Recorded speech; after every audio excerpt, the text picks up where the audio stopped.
아직은 그 책의 내용을 읽으실 수준이 안 되실 거예요. 그리고 1월 달에는 이제 암기해야 될 내용을 줄을 칠 겁니다. 그래서 뺄 것도 좀 많아요. 이게 제가 쓴 책이 아니라서 네, 좀 빼야 될 것 같아요. 네, 그래서 너무 책은 걱정하지 않으셔도 될 텐데요. 어디를 보시냐면 186쪽을 보시겠습니다. 종국 등기 효력 나와 있는데요. 우측을 보시면 종국 등기 효력 아까 몇 가지 외우셨죠? 물, 순대, 추후, 점유, 물건 변동의 효력, 권리 변동의 효력 이렇게 쓰신 책들도 있어요. 거기서 핵심은 물건이죠. 네, 핵심이 아니라 원래 물건이 맞아요. 네, 물건 변동의 효력 뭐가 중요하다고요? 접수 시점, 등기 신청 정보의 접수 시점 그걸 기억하시면 될 테고요. 그 다음에 대항 요건으로서의 효력 이거는요 공시가 됐다면 대항할 수 있는 겁니다. 즉 등기만 됐다면 다 대항할 수 있는 건데요. 이런 뜻입니다. 여기 건물이 있는데요. 건물의 소유자는 갑입니다. 갑이 을과 임대차 계약을 체결합니다. 그러면 요 을은 임차권이 발생을 했을 겁니다. 요 임차권은 물건일까요? 채권일까요? 네? 뭐 나중에 저절로 아시는 건데요. 채권입니다. 채권. 그래서 물건을 직접 지배하는 권리가 아니에요. 임대인에게 청구하는 권리에 불과하기 때문에 채권이라고 불러요. 이때 을이 임차권을 가진 상태에서 갑은 병과 매매 계약을 체결합니다. 그리고 소유권 이전 등기까지 넘깁니다. 그러면 병은 소유권을 취득합니다. 그럼 병이 취득한 권리는 뭡니까? 소유권, 물건이죠. 이 물건은 병이 가지고 있는 물건인 소유권은 물건에 대한 권리겠죠. 여기에 대한 권리예요. 직접 독점적 배타적으로 지배하는 권리입니다. 요 을의 요 임차권은 채권이니까 갑에 대한 권리입니다. 맞습니까? 그러면 어느 게 우선은 될 수밖에 없습니까?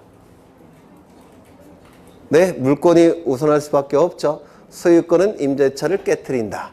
또는 물건은 채권에 우선한다. 이런 용어를 이제 민법에서 공부하실 거예요. 그러면 이 병이 우선하니까 요 병은 을에게 나가달라 요구할 수 있을까요? 없을까요? 있습니다. 그러면 나가야 됩니다. 왜? 물건이 우선하기 때문에 그렇습니다. 그렇죠.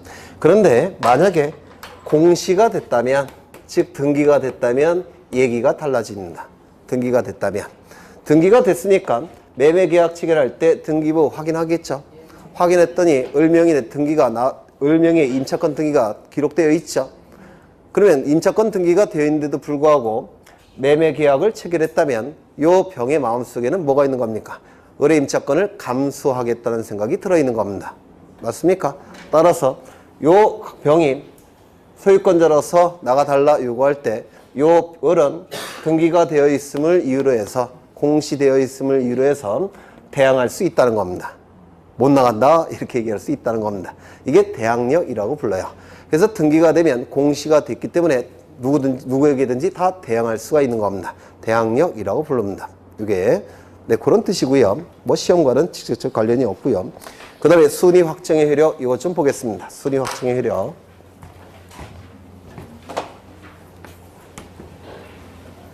여기에 이런 부동산이 있고 소유권자는 갑입니다.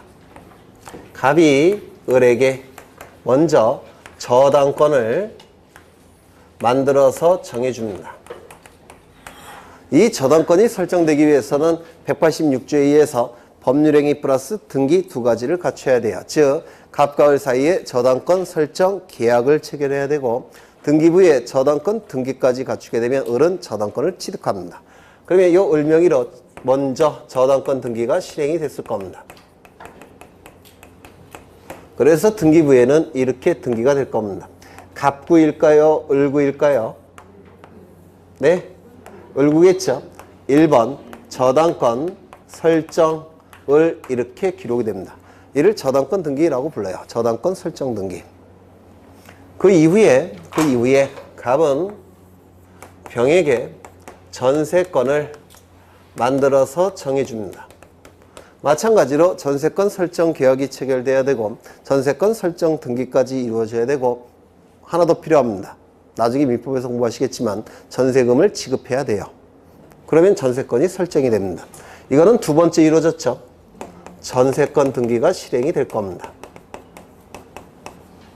그래서 여기는 두 번째 전세건 설정 병 이렇게 을구에 기록이 될 겁니다. 맞습니까? 이때 요거는 등기된 순서예요. 그래서 요거를 뭐라고 부르냐면 순위번호라고 부릅니다. 그러면 을과 병의 권리가 우열이 문제가 될 때, 즉 나중에 경매 절차로 넘어갔을 때 경락대금으로부터 배당을 받겠죠. 그러면 누가 먼저 배당을 받아야 되느냐, 즉 권리의 우열이 문제가 될 때 어느 것이 우선되느냐, 이게 문제가 됩니다. 이 권리의 우열은 순서에 따라서, 즉 등기한 순서에 따라서 우열이 결정이 됩니다. 등기한 순서는 뭐 갖고 판단할 수 있습니까? 순위번호 갖고 판단할 수 있죠. 맞습니까? 순위번호 갖고 판단할 수가 있습니다. 뭐 갖고 판단한다고요? 순위번호 갖고 판단할 수가 있습니다. 이게 정말 많이 출제가 됐어요. 이게 별게 아닌데. 두 번째 보겠습니다. 여기 이런 부동산이 있고요. 소유권자는 갑입니다. 갑이 을에게 소유권에 관한 가등기를 만들어서 정해줍니다. 소유권에 관한 가등기를 만들어서 정해줍니다. 그래서 을은 먼저 소유권에 관한 가등기를 했더라는 겁니다. 그래서 등기부에는 이렇게 등기가 될 겁니다. 갑구일까요? 을구일까요? 네. 소유권에 관한 각종 정보는 무조건 갑구에 기록한다고 했습니다. 맞습니까? 여기 갑구가 될 겁니다. 갑구에는 맨 처음에 무슨 등기가 되어 있을까요? 등기부를 개설하는 등기, 즉 보존 등기가 맨 앞에 나오는 겁니다. 보존 등기에 의해서 등기부가 만들어져요. 그래서 소유권, 보존, 갑 이렇게 등기가 되어 있을 테고, 아까 보존 등기에 의해서 등기부가 개설된다고 했죠. 그래서 맨 앞에는 1번은 보통은 보존 등기가 나오는 겁니다. 그 다음에 2번 소유권 이전의 가등기를 이렇게 기록이 될 겁니다. 맞습니까? 그렇죠? 네, 둘 다 소유권에 관한 내용이니까 갑구의 1, 2 순위로 기록이 될 겁니다. 두 번째, 을구도 있겠죠? 을구도 이렇게 존재할 겁니다. 그런데 갑이 병에게 저당권을 설정해 줍니다.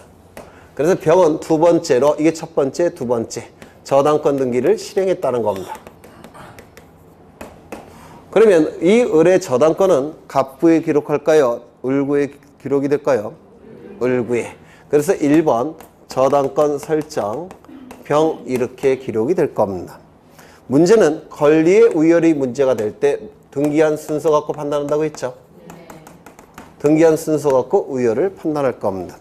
그런데 우열을 판단해 보니까 등기한 순서는 을이 먼저 됐고 병이 나중에 된 거죠. 그런데 순위 번호는 을은 2순위라고 돼 있고 병은 1순위라고 돼 있습니다. 맞습니까? 그러면 권리의 우열은 등기한 순서 갖고 판단하는데 순위 번호 갖고 판단할 수 있습니까? 없더라는 겁니다. 이때는 순위 번호 갖고 판단은 불가능해요. 그렇죠? 이때는 접수한 순서 접수번호 갖고 판단합니다. 이때는 접수번호 갖고 판단할 수밖에 없습니다. 왜? 서로 다른 구니까. 이거 이해가 되십니까? 그래서 같은 구에 기록된 내용의 우열이 문제가 될 때는 순위번호, 서로 다른 구에 등기된 권리의 우열이 문제될 때는 접수번호. 요게 정말 많이 옛날에 출제가 된 겁니다. 같은 구에서는 순위번호, 다른 구에서는 접수번호. 네, 요걸 기계적으로 암기하셔야 돼요. 이거는 점수를 주려고 내는 겁니다. 기출이 가장 많이 나왔던 내용이에요. 이거. 네. 그래서 여기 보시면 요 순위번호는 뭘 의미하느냐면 을의 요 저당권 등기가 이루어지게 되면 요 순위가 확정이 된 겁니다. 그리고 요 순위도 확정이 된 겁니다. 이를 순위 확정의 효력이라고 불러요. 순위 확정의 효력. 순위가 확정이 됐으니까 이 순위가 뒤바뀔 가능성이 있을까요? 없을까요? 없습니다. 뒤바뀔 가능성이 없습니다. 혹시 민법에서 순위 승진의 원칙이라는 거 들어보신 적 있습니까? 아직 못 들어보셨어요. 요것이 소멸하면, 즉 갑이 을에게 변제를 하게 되면, 빌린 돈을 갚게 되면 이건 소멸되겠죠. 하지만 그렇다면 요거는 순위가 올라가요. 이게 소멸하니까 2순위가 1순위로 올라가겠죠. 이건 순위 승진의 원칙이라고 얘기하는데, 이 순위 확정의 효력과 순위 승진의 원칙은 완전히 다른 겁니다. 순위는 승진될 수가 있습니다. 하지만 소멸되지 않은 상태에서 뒤바뀔 수는 있다 없다? 없다. 뒤바뀔 수가 없기 때문에 순위는 확정이 된 것이고 뭐 갖고 판단할 수 있다고요? 순위 번호 갖고 판단할 수 있다는 겁니다. 같은 구니까. 여기도 마찬가지입니다. 여기서도 먼저 가등기가 됐고 나중에 저당권 등기가 됐으니까 이거는 전부 다 어떻게 된 겁니까? 순위가 확정이 된 겁니다. 이것도 순위가 확정이 된 겁니다. 순위가 확정이 됐기 때문에 순위가 뒤바뀔 가능성이 있다 없다? 이를 순위 확정의 효력이라고 불러요. 순위가 뒤바뀔 가능성이 없기 때문에 권리의 우열이 문제가 될 때 뭐 갖고 판단할 수 있다고요? 다른 구에서는 접수번호, 같은 구에서는 순위번호. 네, 이런 뜻입니다. 순위 확정의 효력. 승진은 가능합니다. 하지만 뒤바뀔 수는 없다는 겁니다. 이것이 소멸된다면 승진하겠죠. 하지만 소멸되지 않은 상태에서, 존재하는 상태에서 이게 뒤바뀔 수가 있다 없다? 없다. 이를 순위 확정의 효력 이렇게 얘기를 합니다. 출제가 되는 것은 순위 확정의 효력을 물어보지 않고요. 그럼 민법에서 설명하실 테고요. 지금 저도 설명했죠. 출제가 되는 것은 같은 구에서는 뭐 갖고 판단한다? 순위번호. 다른 구에서는 뭐 갖고 판단한다? 접수번호. 판단할 수 있는 이유는 순위 확정의 효력 때문에 그렇습니다. 그 다음에 넘겨보시면 부기등기는 좀 어려우니까 나중에 하실 거예요. 부기등기는 출제가 자주 되는데요. 외우실 필요가 전혀 없습니다. 이해하시면 그냥 득점하시는 겁니다. 나중에 그 이유를 설명드릴 거고요. 그 다음에 점유적 효력, 이건 나중에 보죠. 민법에서 좀 공부하신 다음에 취득시효라는 것을 아셔야 되는데 그냥 해야 되겠다. 해두면 나중에 민법 하실 때 좀 더 수월하실 겁니다.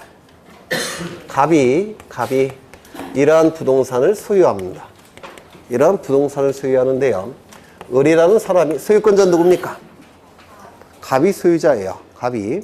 그런데 을이 갑 소유 부동산을 20년 동안 점유를 하고 이 점유가 소유의사 있는 점유고 평온한 점유고 공연한 점유일 때 우리 민법 제245조 제1항에서는 요 을에게 소유권 이전 등기 청구권이 발생한다라고 규정되어 있습니다. 이게 뭐냐? 이건 민법에서 하신다고요. 민법에서. 그냥 틀을 보여드리는 겁니다. 틀을. 그러면 이 등기 청구권이 을에게 발생했다는 얘기는 권리가 있다는 얘기는 상대방은 의무가 발생했다는 뜻이에요. 따라서 이 등기 청구권을 행사해서 등기까지 갖추게 되면 을은 소유권을 취득합니다. 이를 점유취득시효라고 불러요. 점유취득시효. 나중에 민법에서 하실 겁니다.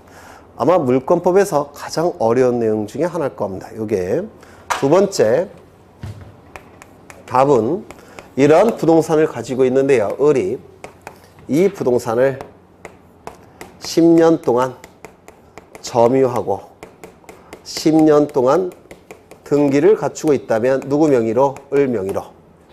그러면 이 등기는 효력이 있는 등기일까요? 없는 등기일까요? 다시요. 이 부동산의 소유권자는 누구라고 했습니까? 갑. 등기 명의는 누가 갖고 있습니까? 을. 효력이 있을까요? 없을까요? 없을 겁니다. 즉 이 등기는 무효인 등기입니다. 무효인 등기를 을이 갖고 있더라는 겁니다. 이때 이 점유는 소유의사 있는 점유고 이걸 민법에서 자주점유라고 공부하실 겁니다. 민법 물권법에서 가장 어려운 내용이 될 거예요. 그 다음에 평온한 점유고 공연한 점유고 선의 점유고 무과실 점유일 때 다 민법에서 하실 거예요. 저도 참 얘기하면서 참 쑥스럽습니다. 네, 했으면 좋겠지만 네, 너무 시간이 많이 걸리니까 네. 우리 민법 제245조 제2항에서는 을에게 소유권 취득을 인정해 줍니다. 을은 소유권자가 되는 겁니다. 을은. 등기 청구권을 인정할 필요가 있습니까? 무효이지만 이미 등기 갖고 있죠. 따라서 등기 청구권을 인정하는 게 아니라 이것처럼 등기 청구권을 인정하는 게 아니라 그냥 소유권 취득을 인정해 줍니다. 이때 그러면 이 등기는 무효였다가 이제 뭐가 되는 겁니까? 유효로 전환이 되는 겁니다. 이를 등기부 취득시효라고 불러요. 민법에서. 그래서 민법에서 아주 많은 시간 동안에 선생님이 설명을 해 주실 겁니다. 왜? 그러면 여기 점유취득시효, 등기부 취득시효라고 부르는데요. 둘 다 을은 궁극적으로 소유권을 취득하죠. 맞습니까? 궁극적으로 소유권을 취득합니다. 그런데 요 20년 점유를 좀 나눌 수가 있어요. 어떻게 나누냐면 10년 점유와 10년 점유 합치면 20년 점유가 되죠. 그러면 이 245조 제1항과 제2항을 비교를 해보면 이건 똑같으니까 비교할 필요가 없죠. 이 두 가지를 비교해 보시면 여기는 점유, 여기는 등기. 따라서 둘 다 을이 소유권을 취득할 때 이 등기가 점유와 같은 효력이 있더라는 겁니다. 즉 무효인 이 등기는 점유와 같은 효력이 있더라는 겁니다. 이를 등기의 점유적 효력이라고 불러요. 등기의 점유적 효력. 네, 이런 게 있습니다. 네. 나중에 다시 설명을 드릴 거예요. 민법에서 좀 공부하신 다음에 그때는 좀 쉬울 겁니다. 그래서 이건 제가 예전에 민법 강의할 때 만든 틀인데요. 이 틀을 사용하시면 민법이 좀 더 수월해질 겁니다. 이게. 네. 그래서 점유적 효력을 보셨고요. 그 다음에 그 밑에 보시면 후등기 저지력이라는 용어가 나오는데요. 후등기 저지력. 이건 우리 등기법에서 출제될 확률이 높습니다. 이거 후등기 저지력은 출제될 수가 있어요. 이걸 좀 보겠습니다. 여기에 이러한 부동산이 있고 소유자가 갑입니다. 갑이 을에게 전세권을 만들어서 정해줍니다. 전세권 설정. 전세권 설정되기 위해서는 세 가지 요건이 필요해요. 원래 186조에는 법률행위 플러스 등기 물권 변동이죠. 맞습니까? 그런데 전세권은 예외입니다. 법률행위, 등기, 전세금 지급. 전세금 지급이 있어야지만 전세권이 설정이 됩니다. 여하간 그럼 민법에서 하시고 설정 계약이 있고 그 다음에 전세권 등기까지 이루어지게 되면 그리고 전세금을 지급했다면 을은 전세권을 취득하게 될 겁니다. 되셨습니까? 그러면 여기 설정 계약이 체결되었을 텐데요. 이 설정 계약 안에는 이 을의 전세권의 존속기간이 들어가 있겠죠. 존속기간은 2년 하겠습니다. 그런데 2년이 경과가 됐다는 겁니다. 그러면 전세권의 존속기간이 경과가 됐다면 지났다면 을의 전세권 존재할 수 있을까요? 없을까요? 없습니다. 전세권은 그 즉시 소멸하는 겁니다. 나중에 민법에서 하실 거예요. 네, 을의 전세권은 소멸합니다. 사실은 담보권으로 바뀌어요. 전세권에서 존속기간이 종료가 되면 용익물권으로서의 전세권에서 담보물권으로서의 전세권으로 전환이 됩니다. 그럼 민법에서 하실 거예요. 네. 그럼 을은 지금 전세권이 있습니까? 없습니까? 없죠. 존속기간이 경과가 됐으니까 전세권 없습니다. 맞습니까? 그러면 이 등기는 어떻게 돼야 될까요? 전세권 등기는 전세권이 이미 소멸되었으니까 이 전세권 등기는 없어져야 되죠. 이를 법률용어로 말소한다라고 얘기합니다. 등기부에 을구에 이런 등기가 되어 있는 상태입니다. 1번 전세권 설정 을구에 존속기간이 경과가 됐다면 을의 전세권은 소멸되었으니까 이 등기는 말소시켜야 되겠죠. 이렇게 말소시킵니다. 2번 1번 전세권을 말소시키겠다라고 공시합니다. 1번 전세권을 말소하겠다고 공시한 다음에 여기에 실서를 이렇게 긋습니다. 이게 말소 등기라는 겁니다. 이게 나중에 보실 거예요. 이게 정상적인 등기인데요. 이렇게 하지 않고 즉 을이 이 등기를 말소하지 않았다는 겁니다. 그래서 등기부에는 어떻게 되어 있느냐면 이게 이렇게 돼야 되는데 이렇게 하지 않고 등기부에는 1번 전세권 설정 이 상태로 남아 있습니다. 말소를 안 했다는 겁니다. 그러면 이 등기는 효력이 있을까요? 없을까요? 무효인 등기입니다. 무효인 등기일지라도 형식적으로는 확정된 힘이 있다라고 얘기합니다. 형식적 확정력 이렇게 불러요.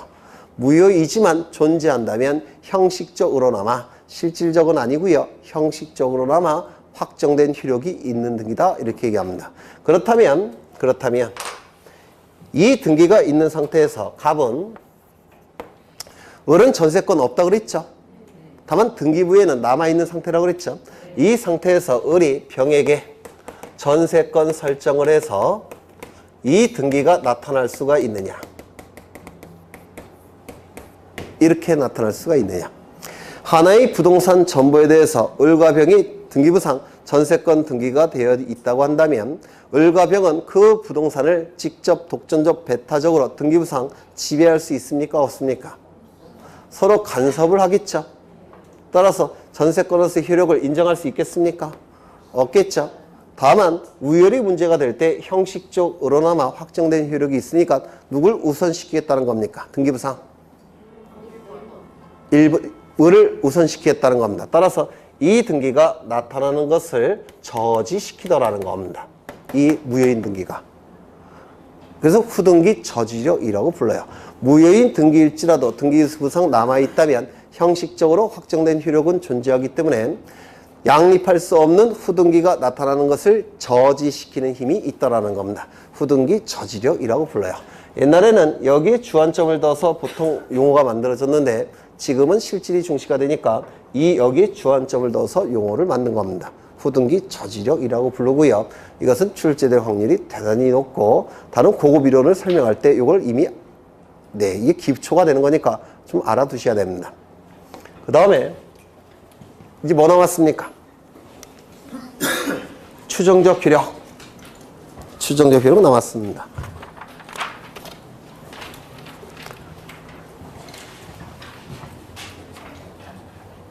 추정적 효력은 그냥 개념만 보겠습니다. 개념만.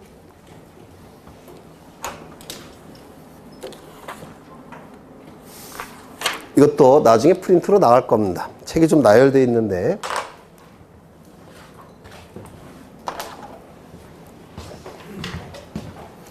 여기에 이러한 부동산이 있고요. 소유자는 갑입니다.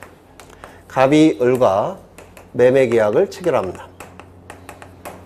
이 안에 뭐가 있다고요? 물권행위. 물권행위가 이 안에 있는 겁니다. 등기까지 써놔야 되겠다. 등기까지 소유권을 이전시키는 등기까지 갖췄다면 누구 이름으로? 을 이름으로. 소유권을 이전시키는 등기까지 갖췄다면 누구 이름으로? 을의 이름으로. 갑의 소유권은 을의 소유권으로 바뀌게 될 겁니다. 즉 갑은 소유권을 상실할 테고 을은 소유권을 취득하게 될 겁니다. 맞습니까? 그러면 이 등기만 놓고 본다면 갑은 소유권을 상실합니다. 맞습니까? 소유권을 상실하니까 등기만 놓고 본다면 요 갑은 불이익이 발생합니다. 이 등기가 이루어지면 을은 소유권을 취득합니다. 따라서 이 등기만 놓고 본다면 을은 이익이 발생합니다.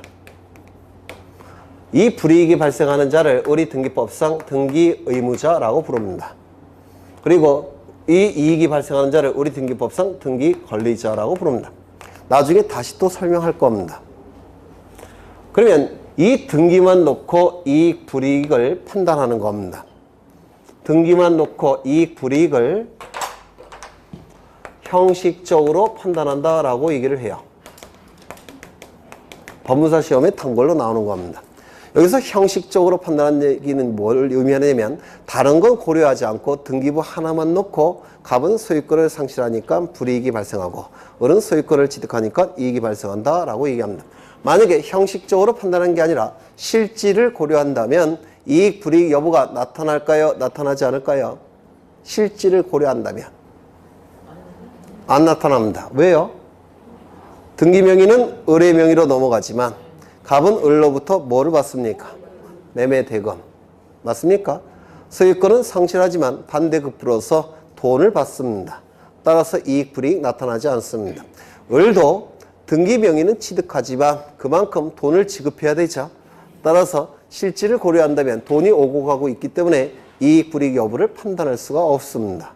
맞습니까? 그런데 문제는 뭐냐면 이 돈이 오고 가는 것은 우리 등기법에서 다루는 영역이 아니고 민법에서 다루는 영역입니다. 민법에서 다루는 영역이 돈이 오고 가는 거예요. 우리 등기법은 등기만 놓고 판단합니다. 따라서 등기만 놓고 판단한다면 이익 불이익 여부를 판단할 수 있겠습니까? 다시요. 실질을 고려한다면 이익 불이익 여부를 판단할 수가 없어요. 근데 돈이 오고 가는 것은 전혀 고려하지 않습니다. 우리 등기법에서는 등기부에 적혀있는 그 내용만 보고 판단하겠다는 겁니다. 그렇다면 돈이 오고 가는 건 고려하지 않으니까, 즉 형식적으로 심사하니까, 형식적으로 판단하니까 이익 불이익 여부를 판단할 수 있습니까? 등기법에서는 어려우세요? 돈이 오고 가는 건 고려하지 않는다고요. 그건 민법에서 다루는 영역이고 우리 등기법에서는 이것만 놓고 판단합니다. 요것만 놓고, 요것만 닫고. 요것만 놓고 돈이 오고 가는 건 고려하지 않습니다. 그래서 등기부만 놓고 본다면, 형식적으로 판단한다면 이익 불이익 여부를 판단할 수가 있습니다. 이때 불이익이 발생하는 자를 등기 의무자, 이익이 발생하는 자를 등기 권리자라고 부릅니다. 이 등기 의무자와 등기 권리자가 등기소에 같이 갑니다. 등기소에 가서 소유권 이전 등기를 공동으로 신청합니다. 공동으로 신청하게 돼요. 공동으로 신청할 때 신청 정보를 등기소에 제공합니다. 그러면 등기소에 있는 등기관은 등기법이 정하는 엄격한 절차에 입각해서 등기를 실행합니다. 등기를 실행한다는 얘기는 갑과 을이 제출한 신청 정보의 내용을 보고서 등기부에 옮겨 적는 거라고 했죠. 그래서 등기가 실행이 됐습니다. 갑구이겠습니까? 을구겠습니까? 여기서는 갑구겠죠. 소유권 이전 등기니까. 그래서 이렇게 등기가 실행이 될 겁니다. 1번 소유권 보전. 누굽니까? 갑. 2번 소유권 이전. 누굽니까? 을. 이렇게 등기가 실행이 될 겁니다. 이때 을을 등기 명의인이라고 부릅니다. 어떠한 권리의 등기 명의인이겠습니까? 소유권이라는 권리의 등기 명의인이라고 부릅니다. 등기 명의인. 소유권을 진짜 가지고 있는 자를 소유권자. 소유권은 없지만 등기부에 이름만 올라간 자를 등기 명의인, 이렇게 부르는 겁니다. 민법에서. 네. 이 등기 명의인은, 소유권의 등기 명의인은 어떠한 권리가 있다라고 등기부에 기록이 되어 있습니까? 소유권이 있다라고 등기부에 기록되어 있죠. 맞습니까? 등기 명의인에게 등기된 권리인 소유권이 있다라고 추측하여 정하는 힘이 이 등기에는 있다라는 겁니다. 이것이 바로 등기의 권리 추정력이라고 부릅니다. 등기 명의인에게 등기된 권리가 존재한다고 추측하여 정하는 힘 추정력이 있다라는 겁니다. 저 등기에는. 어렵습니까? 이를 등기의 권리 추정력이라고 부릅니다. 표제부에는 권리 추정력을 인정할 수가 없어요. 왜? 표제부에는 권리에 관한 내용이 전혀 기록되지 않기 때문에 그렇습니다. 갑구, 을구에서만 인정되는 효력이 됩니다. 되셨나요? 여기서 추정이라는 용어가 나오는데, 추정, 민법에서 하셨죠? 아직 안 하셨어요? 네. 추정은 추측하여 정한다라는 뜻이에요. 추측하여 정한다. 추정력이라면 추측하여 정하는 힘이란 뜻입니다. 그러면 추측하여 정한다는 얘기는 어떤 확신이 있으니까 추측해서 정해놓는 것이죠. 즉 쉽게 얘기해서 70에서 80%는 신뢰할 수 있다는 겁니다. 이게 추정력이에요. 70에서 80%는 이 등기를 믿을 수 있다는 겁니다. 이게 추정력이라는 단어입니다. 추정이라는 단어. 100%도 있습니다. 뭘까요? 네? 간주한다, 본다, 의지한다, 이런 용어 들어보셨습니까? 이게 100% 신뢰할 수 있다는 뜻입니다. 가능성이 있다. 50%에서 60%예요. 이게 다 법률 용어입니다. 50에서 60%는 가능성이 있다. 70에서 80%는 추정한다. 100%는 간주한다, 본다, 의지한다. 90%는 빠졌네요. 빠지지 않았나? 50에서 60%는 네? 가능성이 있다. 100%는 간주한다, 의지한다, 본다. 90%가 빠졌죠? 90%도 있습니다. 뭘까요? 참 법률이라는 게 굉장히 섬세하게 규정되어 있죠. 그래서 사실은 저도 이제 공부를 오래 했는데요. 꽤 됐죠, 저도. 물론 지금 공시법 할 때는 별로 안 하는데 법 공부한 지 몇십 년 됐어요, 저도. 근데 이 법 공부를 하면서 느낀 게 뭐냐면 굉장히 섬세해요. 굉장히 섬세하니까 남자분들이 공부하기가 편할까요? 여자분들이 공부하기 편할까요? 사법연수원, 지금은 사법연수원이 없어졌지만 예전에 연수원 있을 때 1등서부터 10등까지는 다 여자예요. 네. 그래서 판사 임용할 때 이제 보통 학교 선생님들 남자, 여자 골고루 배정하려고 하잖아요. 이 문제가 발생한 겁니다. 1등부터 100등까지 거의 대부분 여자입니다. 그래서 이게 여자분들한테 적합한 공부 같아요. 이게 개인적으로 생각할 때.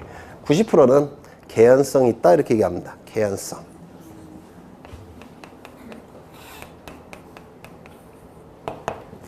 그런데 추정이라는 것은 70%에서 80% 저 등기는 믿을 수 있을 때 이를 추정력이라고 불러요.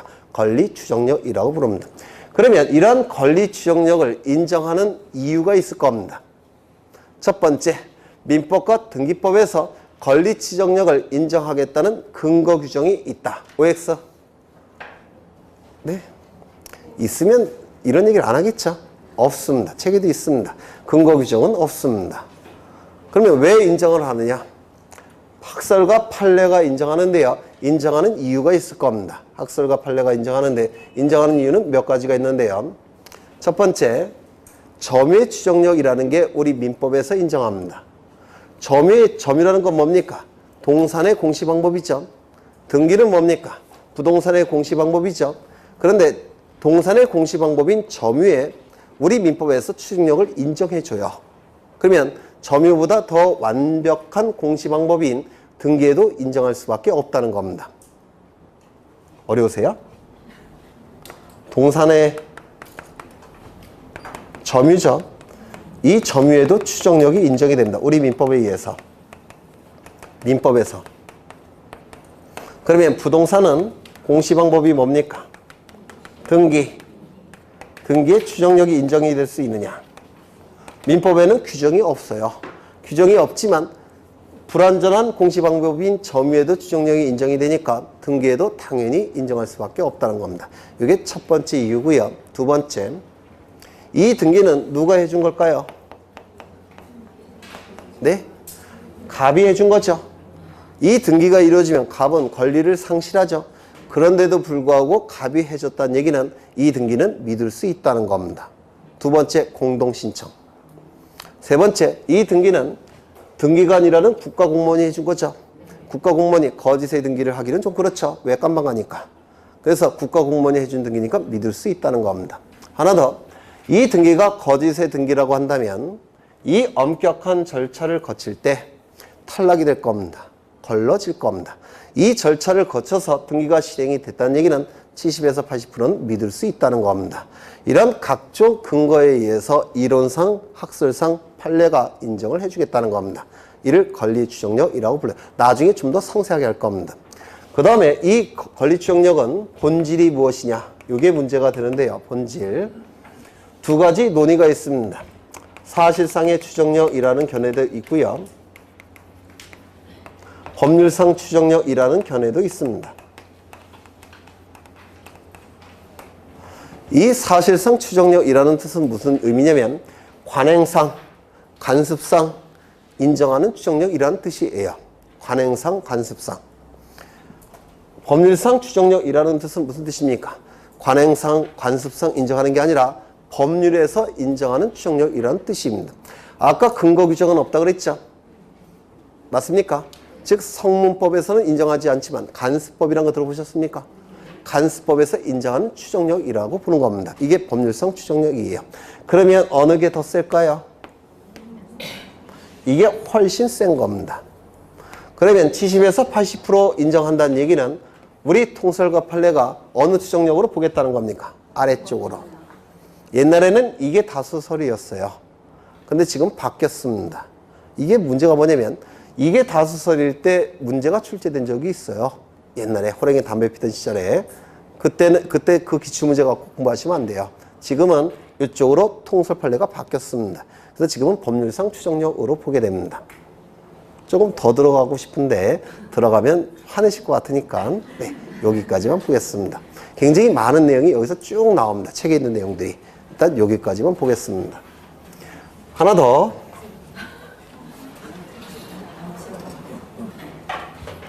딱 하나만 더 볼 거예요. 여기서 뽑아져 나오는 내용들은 안 보겠고요. 다른 거 하나 더 보겠다는 겁니다. 이 추정력이 미치는 범위가 문제가 되는데 물적 범위가 있고 인적 범위라는 게 있습니다. 오늘 이걸 외우시고 가야 됩니다. 추정력에서 가장 시험에 자주 나오는 것이니까 이것만큼은 외우시고 가셔야 됩니다. 물적 범위. 첫 번째, 등기, 권리, 적법, 추정이라는 게 있습니다. 책에 있어요. 등기, 권리, 적법, 추정.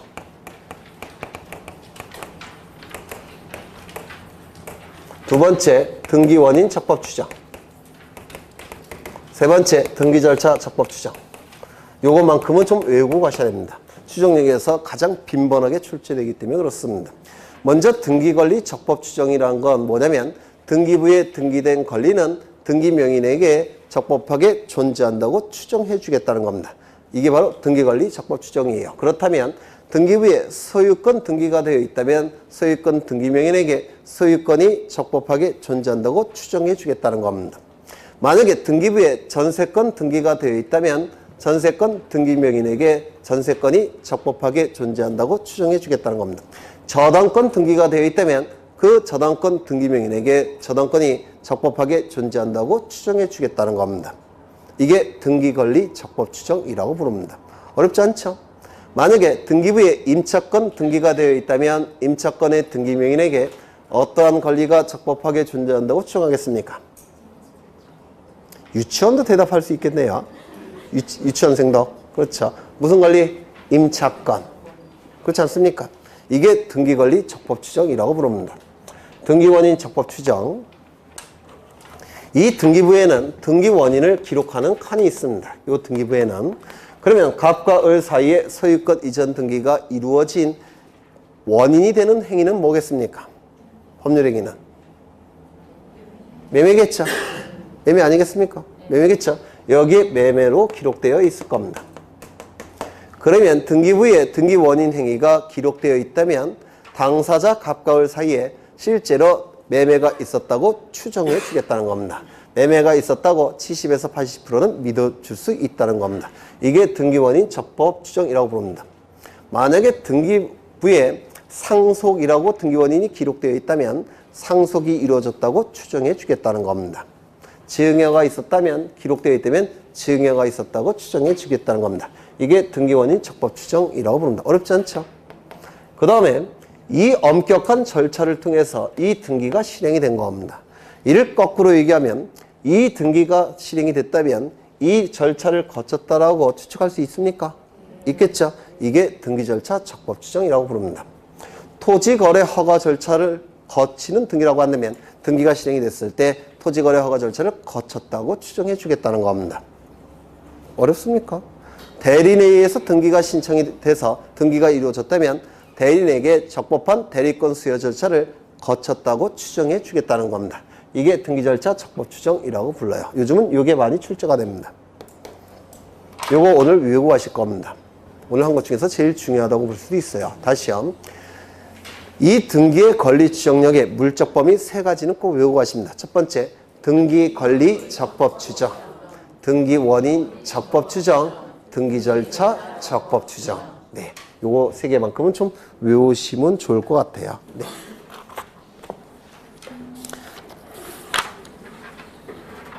그 다음에 어디를 보시느냐면 등기의 유효요건이 나오는데요. 등기의 유효요건. 이 등기의 유효요건은 대단히 어렵습니다. 굉장히 깊은 민법 지식이 있어야 되는데요. 고민이에요. 이걸 할까 말까. 네? 해보죠.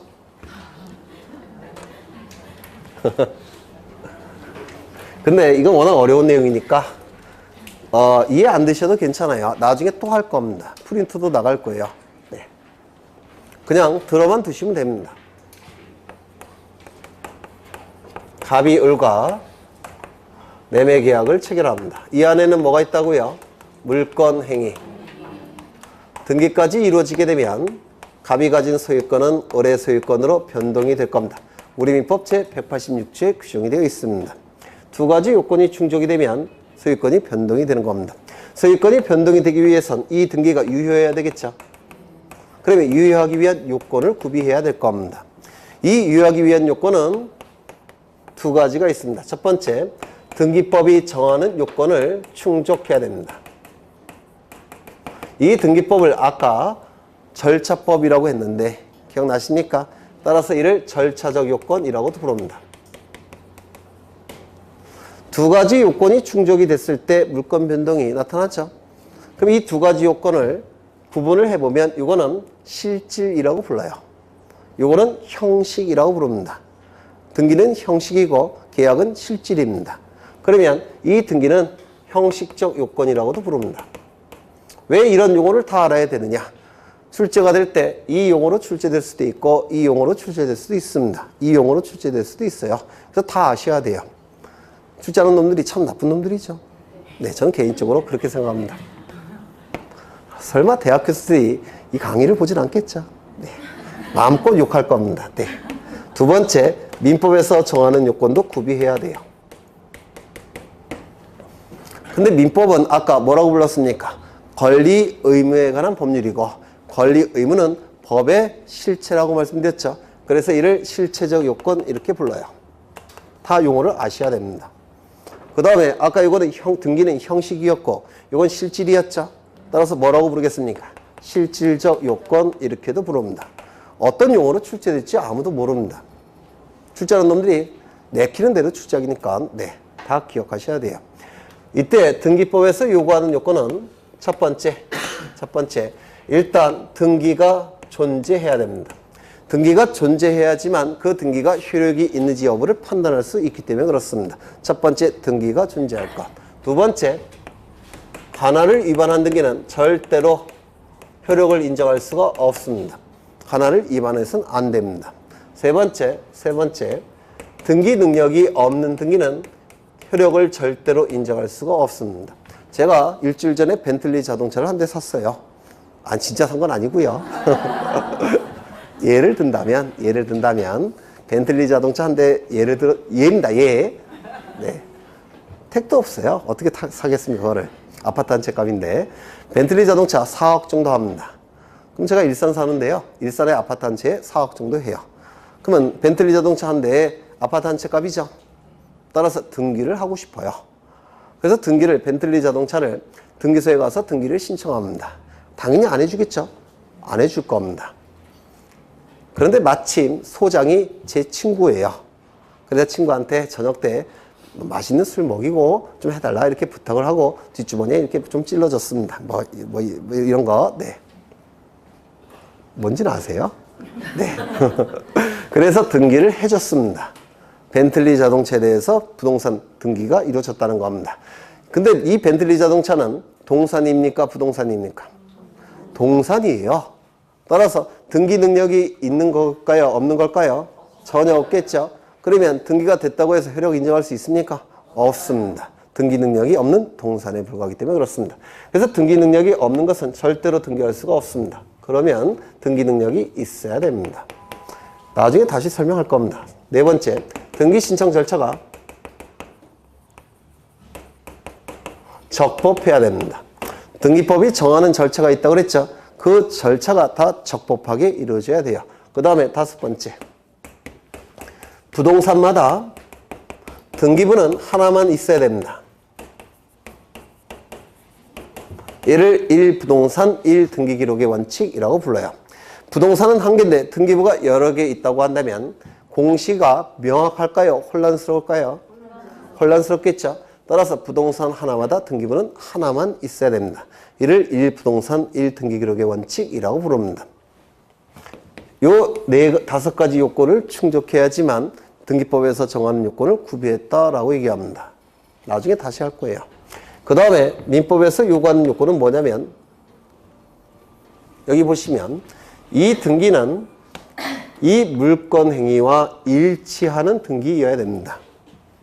그러면 이 물권 행위를 규율하는 법은 무슨 법입니까? 민법. 그렇죠? 그래서 이 물권 행위와 일치하는 등기를 갖춰야 되는데 이게 바로 실체적 요건이라고 부릅니다. 물권 행위와 일치하는 등기를 갖춰야지만 이 등기는 효력이 있다라는 뜻입니다. 그러면 일치하지 않을 때도 있겠죠? 맞습니까? 일치하지 않을 때를 불합치의 문제라고 부릅니다. 또는 불일치의 문제라고 불러요. 이거 암기 안 되셔도 괜찮아요. 그리고 프린트 나갈 겁니다. 안 쓰셔도 돼요. 그냥 흔적만 남겨놓습니다. 이 불합치의 문제는 세 가지가 있는데요. 첫 번째, 존재상의 불합치.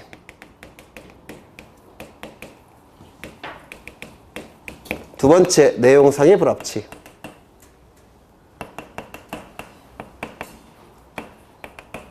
세 번째, 시간상의 불합치. 이렇게 세 가지가 있습니다. 존재상의 불합치는 뭐냐면 물권 행위가 있고 등기까지 있어야지만 물권 변동의 효력이 나타납니다. 맞습니까? 물권 행위도 있고 등기도 있어야지만 물권 변동의 효력이 나타날 겁니다. 그러면 이건 존재할 때 두 개 합치한 겁니까? 합치한 거죠. 물권 행위도 없고 등기도 없다면 물권 변동의 효력도 나타나지 않을 겁니다. 이건 존재상의 합치입니까? 불합치입니까? 합치죠. 합치 아닙니까? 물권 행위는 있는데 등기가 없다면 물권 변동의 효력은 나타납니까?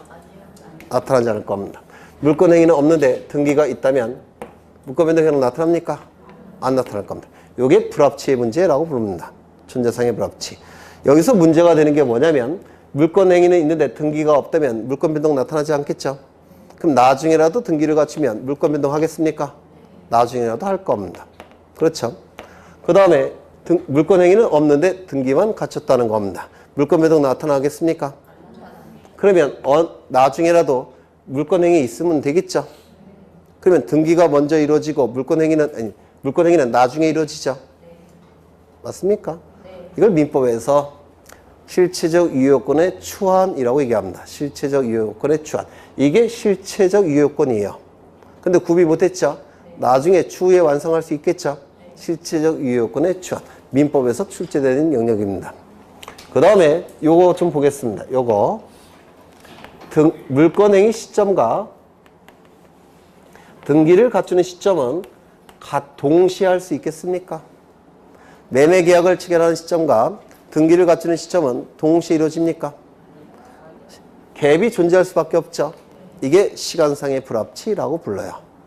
그런데 중간에 소유권자 갑이 소유권을 병에게 넘겨버리면, 즉 갑이 을과 매매계약을 체결하고 그 다음에 병에게 소유권을 넘겨버리면 이 을이 소유권을 취득하기 위해선 병과 다시 매매계약 체결하고 병과 같이 등기를 갖춰야 되겠죠. 맞습니까? 이거를 권리기속의 변동이라고 얘기하는데요. 이것도 민법에서 출제가 되는 겁니다. 우리 등기법에서 출제되는 건 요거예요. 내용상의 불합치. 요거 때문에 이 많은 걸 쓴 겁니다. 내용상의 불합치. 내용상의 불합치도 둘로 나눠지는데 쓰시지 마세요. 프린트가 나간다니까요. 프린트가. 네. 말로 하겠습니다. 권리의 주체, 객체, 내용, 그 전에 양적 불합치, 질적 불합치 이렇게 나가고요. 요것 때문에 제가 설명을 드린 겁니다. 요게 출제가 되고 있으니까 질적 불합치를 또 둘로 나눕니다. 책에 있어요. 권리의 주체, 객체, 내용상의 불합치. 두 번째, 등기 절차, 과정상의 불합치.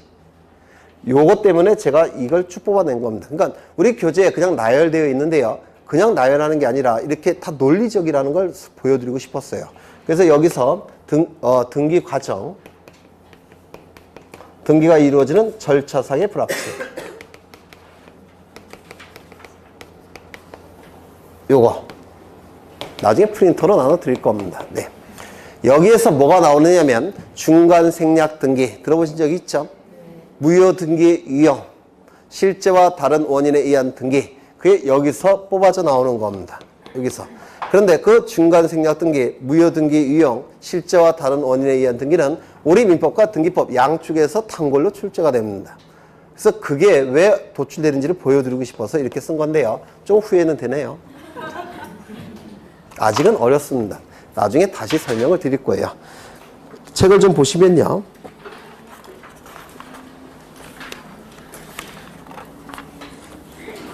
(194쪽을) 보시면 거기 밑에 실체적 유효권의 완화라고 되어 있죠. 저는 이 책 보고 되게 놀랐는데 보통 중개사 책에 이런 용어를 쓰시는 분이 거의 안 계신데 우리 선생님은 이 책을 쓰신 분은 굉장히 지식이 많으신 것 같아요. 그래서 요거를 그렇게 말씀드린 겁니다. 실체적 유효권의 완화, 이렇게 타이틀을 단 겁니다. 나중에 아주 상세하게 공부를 하실 거예요. 출제가 자주 되니까. 그래서 실체적 유효권의 완화는 보통 세 가지가 있는데요. 중간 생략 등기, 무효 등기의 유형, 실제와 다른 원인에 의한 등기, 요 세 가지가 바로 조안에 들어가 있는 겁니다. 나중에 다시 설명을 드릴 겁니다. 고민 안 하셔도 되고요. 196쪽에 중복하여 격려된 등기가 나와 있죠. 이거는 출제 안 됩니다. 한번 출제된 적이 있는데요. 틀리시면 돼요. 이런 것들은. 네. 이거는 왜 틀리시면 되느냐면 일반인들은 아실 필요가 없고 등기 공무원에게만 효력이 있는 법조문이에요. 그래서 안 할 가능성이 높아요. 네. 뭐라고요? 네, 나오면 찍으시면 돼요. 네. 그 다음에 202쪽을 보시면 등기소 나와 있고요. 등기소 이미 설명이 됐고요. 그 다음에 205쪽을 보시면 등기관이 나와 있죠. 등기관 이미 설명이 됐고요. 11월, 12월은 개념 위주로 가는 겁니다. 구체적인 내용은 1월달부터 할 거예요. 그 다음에 207쪽에 보시면 등기관의 책임이 나와 있는데 이건 좀 볼 겁니다. 등기관의 책임은 이것도 많이 안 할 겁니다. 많이 11월, 12월 한번 보실 거고요. 1월, 2월 달에 한번 보고 3월부터 안 볼 겁니다. 등기관의 책임. 그래서 이 등기관의 책임부터 다음 시간에 할 겁니다. 아직은 민법 지식이 없으셔서 좀 어려우실 수 있습니다. 지금은 그냥 대충 훈장만 남겨두시면 돼요. 1월 달부터 이제 본격적으로 줄도 칠 거고 어떤 내용은 다 지워버릴 겁니다. 시험에 안 나오는 것들은. 네, 그렇게 생각하시면 돼요. 고생하셨고 토요일인데 나오셔서 대단히 고맙고요. 다음 주에 또 뵙겠습니다. 수고하셨습니다.